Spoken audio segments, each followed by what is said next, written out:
As we assemble here today for the commencement of the class of 2009, it's hard to imagine that an earthquake might ever shake these stately buildings.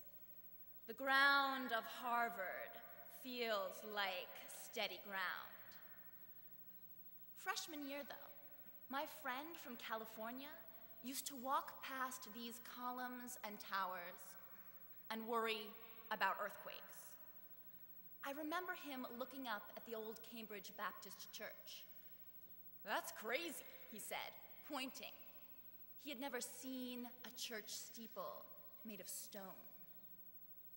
That was the first time it hit me that some people live in places where they can't trust the ground they walk on, where they might wake up any morning with their beds shaking and their books tumbling from the shelves.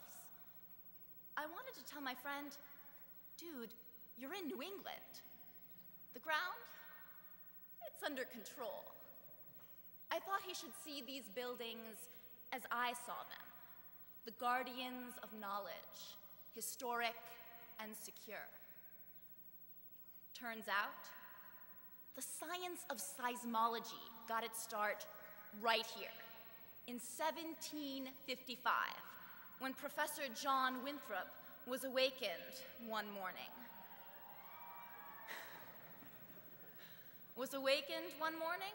By the vehement agitation of his bed.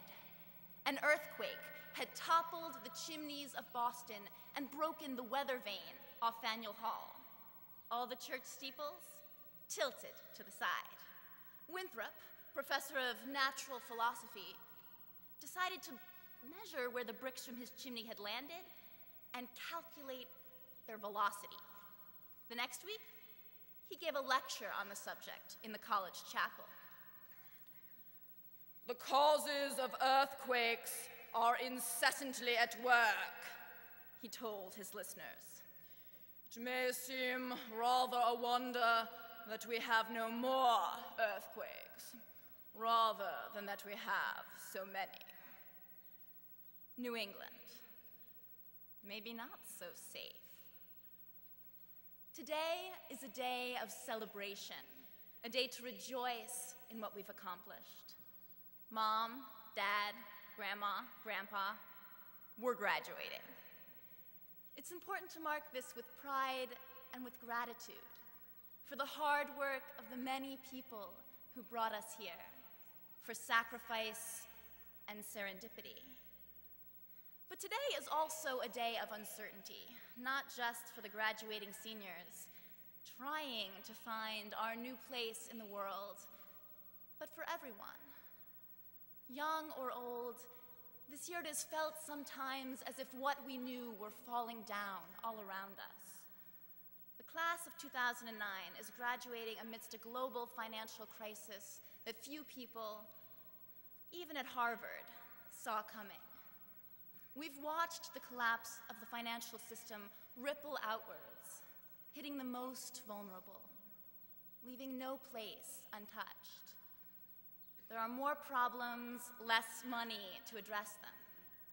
Now I know the members of the class of 2009 have always liked a challenge. But this, it's a big one. Sooner than most graduates, we've had to face the realization that the world is unsteady, that so little of what we thought we could count on is guaranteed. That's what my friend from Harvard understood already. He came from a place where they build their buildings knowing that the earth will shake beneath them.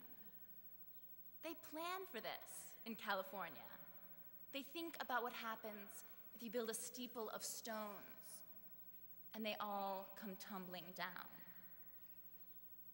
There weren't enough people over the last few years who looked at America's financial system and said, "Whoa, guys, are we sure this is structurally sound?" It's not easy to be the person who asks that question.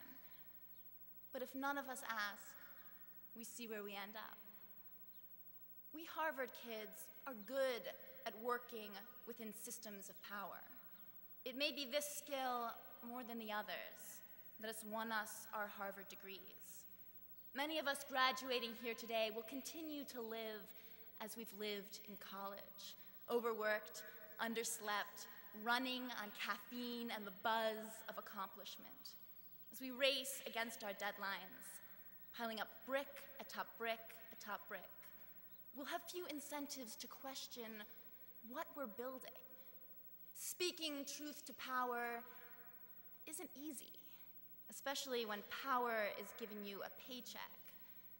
That's true whether you work for an investment bank or a charity or a university. But we are building our futures on shaky ground. We can't forget that. Yes, sometimes it may feel like a struggle just to keep doing what we're doing every day. But we have to take responsibility for the systems in which we live and work, however difficult these systems are to understand, however risky it may seem to critique them. Hardest of all is finding the courage to do this, to make the effort and build something right, knowing that it might not last, that no building is earthquake-proof. This is the kind of courage Theodore Retke writes about in his poem, The Waking. It's the poem I turn to when I'm not feeling so brave. Retke writes, "God bless the ground. I shall walk softly there and learn by going where I have to go. This shaking keeps me steady. I should know what falls away is always and is near." As we go out today on the many paths of our future, I have no advice, just these words, part prophecy, part prayer. This shaking keeps us steady. What falls away is always and is near.